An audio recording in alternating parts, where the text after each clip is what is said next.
আসসালামু আলাইকুম আপু, কেমন আছেন?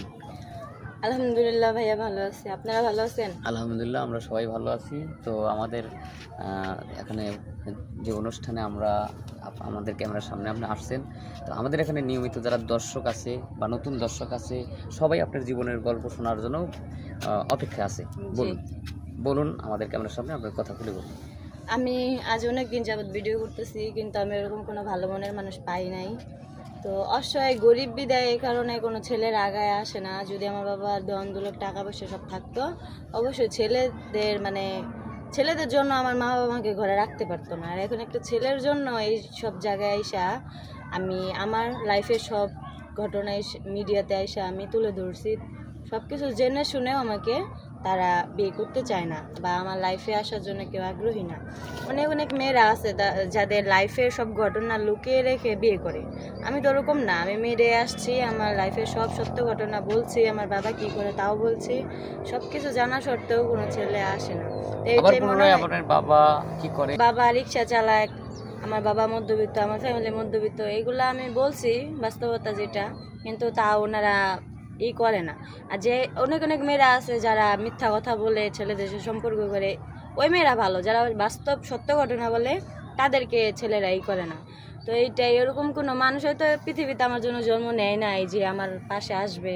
আমার বড় ভাই নাই, ওরকমভাবে আমাকে ভাইয়ের মতন আগলায় রাখবে, বা অনেক ভাইরা আছে যে স্বামীর স্ত্রীর মতন সম্পর্ক আমার সাথে করবে, ওরকম সম্পর্ক কেউ করতে চায় না। ঠিক আছে, সবাই চায় মেয়েদেরকে ফয়দা উঠাইতে।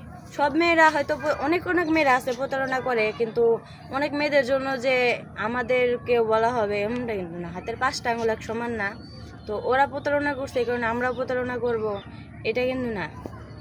তো এটা ওনাদেরই যে অনেক মেয়েরা ঠকাইছে দেখা ওনারা আমাকে বিশ্বাস করে না, আমাদের বিশ্বাস করে না। তো কিছু কিছু মেয়েদের জন্য আমাদের ক্ষতি। তো যাই হোক, আমি চাই একটা ভালো মনের মানুষ, সে যদি বিবাহিত হয় আমার কোনো সমস্যা নাই, তার বয়স যদি বেশিও হয় আমার তাতেও কোনো সমস্যা নেই। আমি তার টাকা পয়সা বাড়ি গাড়ি কিছুই চাই না। আমি একটা ভালো মনের মানুষ চাই, সারা জীবন পাশে থাকতে চাই, তার হাতে হাত রেখা যাতে আমি সারাটা জীবন পার করতে পারি, সেরকম একটা মানুষ চাই। আমার ভুল হলে সে ধরায় দিব, তার ভুল হলে আমি ধরায় দিব, এটাই তো, তাই না? তো ভালোবাসাটা সবচেয়ে বেশি ইম্পর্টেন্ট। আমি একটা ভালোবাসার মানুষ চাই, আর কিছুই চাই না। যে আমাকে ভালোবাসতে পারবে, আমার সর্বস্ব দিয়ে আমি তাকে আগলায় রাখবো, ভালোবাসবো। তার ফ্যামিলিকে আমি আমার ফ্যামিলির চেয়েও বেশি করার চেষ্টা করবো। আমি এরকম একটা মানুষ চাই। আচ্ছা, আমরা চেষ্টা করব আপনার ভিডিওটা পাবলিক করার পর হয়তো অনেকেই নক করবে, তো আপনার কোনো পার্সোনাল ফোন নম্বর যদি থাকে তো দিতে পারেন, সরাসরি আপনার সাথে যোগাযোগ করবে। না ভাইয়া, আমার পার্সোনাল কোনো ফোন নাই। আমার মার একটা সেলাই মেশিন ছিল, আমার একটা ফোন ছিল। আমার বাবা অনেক কষ্ট করে লোনে আমাকে ফোনটা কিনে দিছিল। তো ওই ফোনটা আর আমার মার সেলাই মেশিনটা দুটোটাই বিক্রি করে দেওয়া হয়েছে। আমি আগে টুকটাক কাজ করতাম, সংসার করতাম, কিন্তু এখন তাও করতে পারি না। বাবা অ্যাক্সিডেন্টের কারণে ওই সব বিক্রি করে বাবার চিকিৎসা করা হয়েছে। 2-2.5 মাস হয়েছে, এই কারণে আমার কাছে কোনো ফোন নাই আর। ঠিক আছে, আপনার দুঃখের কথা আমরা শুনলাম, দর্শকবিন্দু মেয়েটার দুঃখের কথা শুনলেন, তার অবস্থাটা কেমন বা করুণ অবস্থার মধ্যে আছে। তো যাই হোক, তার কোনো পার্সোনাল ফোন নেই। আমাদের স্ক্রিনে আমাদের ইমো নম্বর হোয়াটসঅ্যাপ দেওয়া থাকবে। কেউ যদি মেয়েটাকে চান বা বিয়ে করতে চান তাহলে এই নম্বরে ফোন দিলেই পাবেন, কিন্তু অযথা কেউ ভিডিও ফোন দেবেন না। সবারই সুস্বাস্থ্য কামনা করে বিদায়।